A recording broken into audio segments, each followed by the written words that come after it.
saying earlier, that, the Navadurga actually represent the evolution of a woman, through the different stages of life. Yeah. And that's how it is related to the world around us. It's not just some obscure goddess sitting in some different world. You can see it happening around you. Yeah. Right? So you start with Shailputri. That's the first form of the goddess. The first day of Navaratri is dedicated to Shailputri. And Shail means mountain.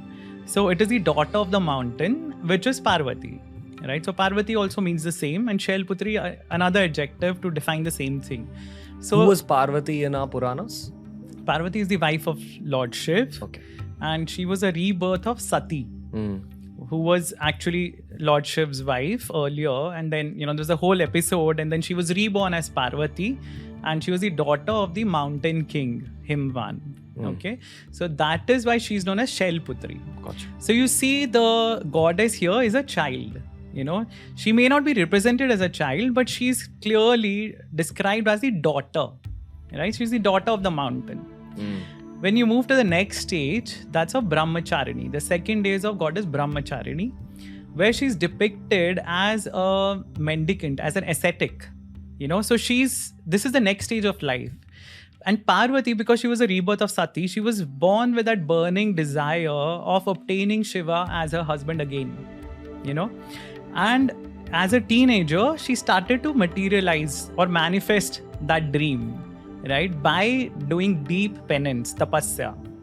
And she was a Brahmacharini in that form. So she's that, teenager or adolescent who knows what she wants in life. And she's working towards it.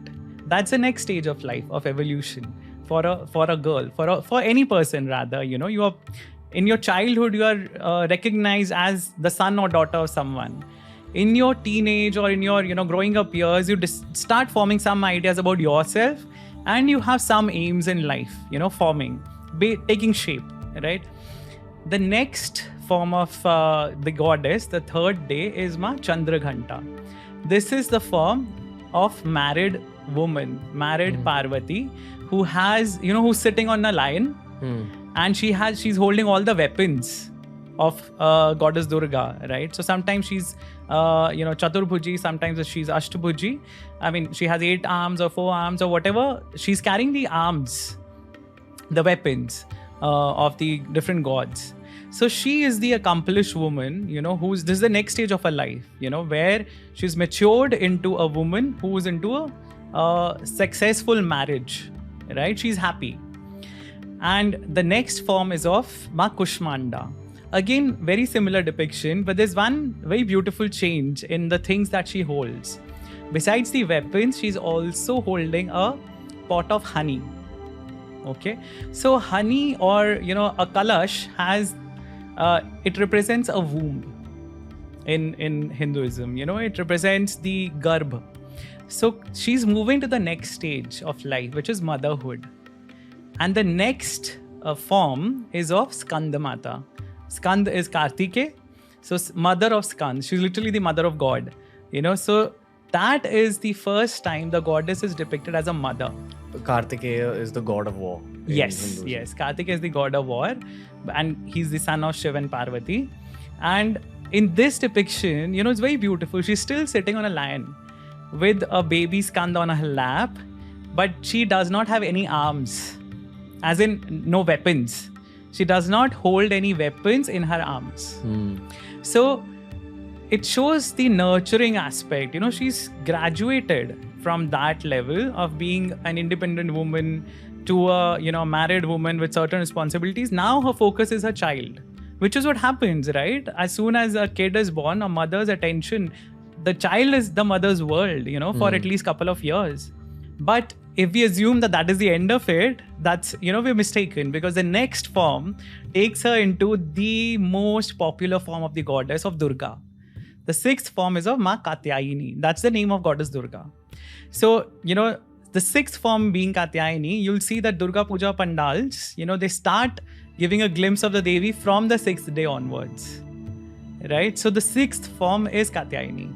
And she is achieving, a magnificent feat there, So her life does not end after becoming a mother. Even after that, she's continuing her career, or she's continuing her aspirations, and she's doing something which the gods couldn't do.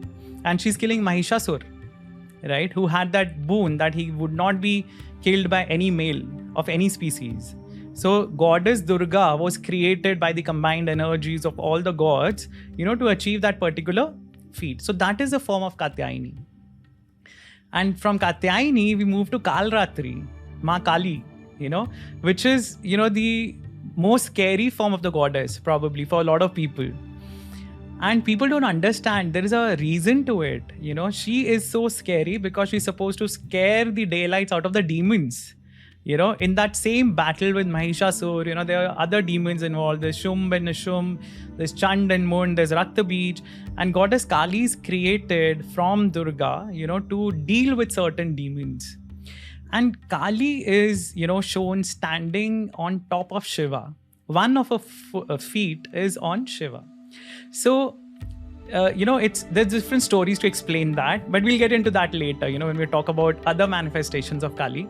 But Kali is one of the most fascinating aspects, and it shows goddess as an independent woman, where, the woman is on top, right? And she is in control. And from Kali, after the goddess has achieved all these, accolades, and she's done whatever was required of her, and whatever she probably wanted to do herself, she attains the form of Maha Gauri. So before that, she was known as Shailputri, she was Brahmacharini, she was Skandamata. There's different relations that are defining her. But now Gauri, has become Mahan. She has gained importance, she has gained recognition in the world, and she's become Maha Gauri. And then the next form is of Siddhidatri, which is very close to Lakshmi, the form of Lakshmi, where, it's in all the forms of the goddess, wherever there's a progression, you see the last form is of Lakshmi. So that probably shows that, whatever the strife in your life or whatever challenges you're dealing with, the ultimate aim is for that self-actualization stage, where you're calm and quiet and peaceful and you have everything going right for you.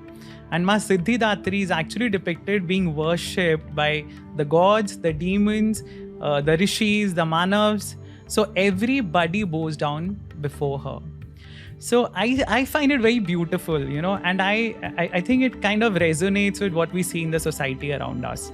Women are performing so many different functions. They take care of home, they take care of their work, and a lot of women sacrifice their career, for raising children or whatever. But these goddesses teach us that life need not end there. You can pursue your dreams. You can actually become someone that you were never before, right? And yourself,